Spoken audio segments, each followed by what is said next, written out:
జంగారెడ్డిగూడెంలో state bank of India శాఖ retired army ఉద్యోగస్తుల ఆధ్వర్యంలో కార్గిల్ విజయోత్సవ దినోత్సవాన్ని కన్నుల పండుగ చేశారు. కార్గిల్ విజయోత్సవం 25 సంవత్సరాలు పూర్తి చేసుకున్న సందర్భంగా పట్టణంలోని రిటైర్డ్ ఆర్మీ ఉద్యోగస్తులు, స్వచ్ఛంద సేవా సంస్థల ప్రతినిధులు, పూజా రాజకీయ పార్టీల అనుబంధ సంఘాలు, ఉద్యోగ వ్యాపారస్తులు తదితరులు పాల్గొన్నారు. డీసీసీబీ మాజీ చైర్మన్ కరాటం రాంబాబు జాతీయ జెండా ఊపి ర్యాలీని ప్రారంభించారు. తొలుత అమరవీరులకు ఘన నివాళులర్పిస్తూ మౌనం పాటించారు. ఈ కార్యక్రమంలో జిల్లా రెవెన్యూ ఎంప్లాయీస్ యూనియన్ అధ్యక్షులు సాగర్ బాబు, సత్యనారాయణ, నబీ, రాజ్ కుమార్, వాస్వి సాయి నాగేష్ తదితరులు పాల్గొన్నారు. ఈ కార్యక్రమంలో భాగంగా రిటైర్డ్ ఆర్మీ ఉద్యోగస్తులైన దొమ్మేటి సత్యనారాయణ, జూలూరి వీరరాఘవులు, సూర్యప్రసాద్, సత్యనారాయణ, ఎల్ఐసి హుస్సేన్, నాగేశ్వరరావు, మహమ్మద్ జిలానీ, సత్యం, శామ్యూల్, రాంబాబు, సూర్యారావు, మాధవరావు తదితరులకు శాలువాలతో, పూలదండలతో ఘన సన్మానం చేశారు.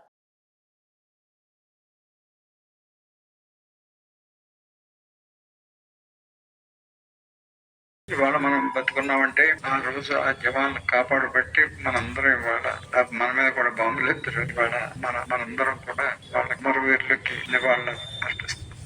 అలాగే మన తాడేపల్లిగూడెం దగ్గర మిలిటరీ మాధవరం అని ఉంది. మిలిటరీ మాధవరంలో ఎక్కువ మంది సైనికులు అక్కడి నుంచి వెళ్ళారు. అది మన జిల్లాకి గర్వకారణం. ఇప్పుడు కూడా చాలా మంది చనిపోయి ఉంటారు. ఇప్పుడు ఇక్కడ ఆ యుద్ధంలో పాల్గొన్న ఆయన ఎవరో ఉన్నారు, నలుగురు ఉన్నారు. జోహార్ అమర వీరులకు.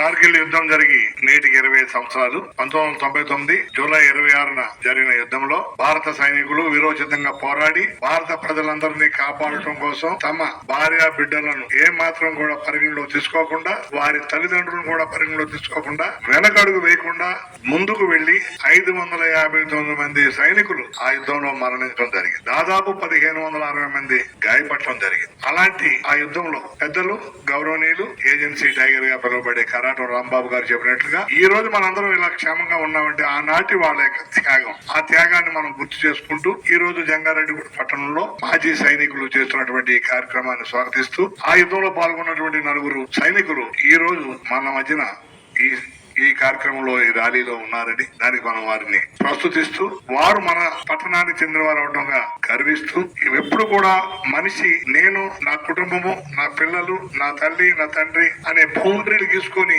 ఎవరికి ఉపయోగపడకుండా ఉంటున్న ఈ రోజుల్లో మరి సైనికులు ఆ రోజునే 25 సంవత్సరాల క్రితమే చేసినటువంటి అపర త్యాగం, ప్రాణ త్యాగం, 559 మంది సైనికులు మనం కోల్పోవటం, ఆయన 1600 మంది వరకు గాయపడిన దేశాన్ని రక్షించిన ఆ మహానుభావుడికి ఈ సందర్భంగా విప్లవాభివందనాలు తెలియజేస్తూ అదే స్ఫూర్తితో మనమందరం ఉండాలి. దేశమే ముఖ్యం. దేశం తర్వాతే నువ్వు, నీ కుటుంబం, నీ వ్యవహారం. దేశ రక్షణ కోసం ఎవరైనా, ఏ వయసు వారైనా, పిల్లలు కాదు, వృద్ధులు కాదు, ఏ వయసు వారైనా సరే అవసరమైనప్పుడు త్యాగానికి ముందుకొచ్చి దేశాన్ని కాపాడుకోవడంలో ముందుండాలని Andhra Pradesh revenue employees service association రాష్ట్ర అధ్యక్షుడిగా లాం విద్యాసాగర్ అని నేను తెలియజేస్తాను. జూలూరి వీరరాఘవరావు గారు చప్పట్లతో ఆయనకి, అలానే కృష్ణమూర్తి గారు, ఎల్ఐసి కృష్ణమూర్తి గారు, అలానే బాలకృష్ణ గారు, గోపాలకృష్ణ గారు,